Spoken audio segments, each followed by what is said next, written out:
മഴ സമയമാകുമ്പോൾ എനിക്ക് കഞ്ഞി വേണം. കഞ്ഞി ഉണ്ടെങ്കിലോ അച്ചാർ നിർബന്ധമാണ്. അപ്പം ഞാനിന്ന് വെള്ളയ്ക്ക് കുറച്ച് നാരങ്ങ അച്ചാറിടാൻ പോവാണ്.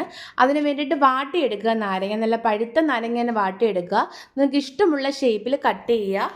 അത് കുറച്ച് ഉപ്പും കൂടെ ചേർത്തിട്ട് അരമണിക്കൂർ റെസ്റ്റ് ചെയ്യാൻ വെക്കുക. ആ സമയം കൊണ്ട് ഇൻഗ്രീഡിയൻസ് ആയ വെളുത്തുള്ളി, ഇഞ്ചി, കാന്താരി മുളക്, നിങ്ങൾക്ക് പച്ചമുളക് വേണമെങ്കിൽ യൂസ് ചെയ്യാം, പിന്നെ കറിവേപ്പില.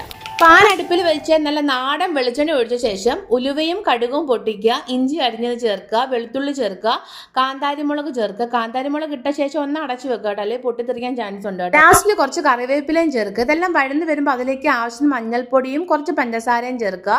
അതിനുശേഷം നമ്മൾ റെസ്റ്റ് ചെയ്യാൻ വെച്ചിരിക്കുന്ന നാരങ്ങയും കൂടെ ചേർത്ത് കൊടുക്കുക. ഒന്ന് ഇളക്കിയിട്ട് 5 മിനിറ്റ് അടച്ചു വെക്കുക.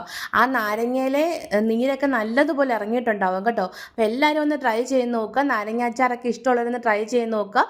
ലൈക്ക് ചെയ്യുക, ഷെയർ ചെയ്യുക, സബ്സ്ക്രൈബ് ചെയ്യുക. അടുത്തൊരു വീഡിയോയുമായി കാണുന്നത് വരെ ബൈ.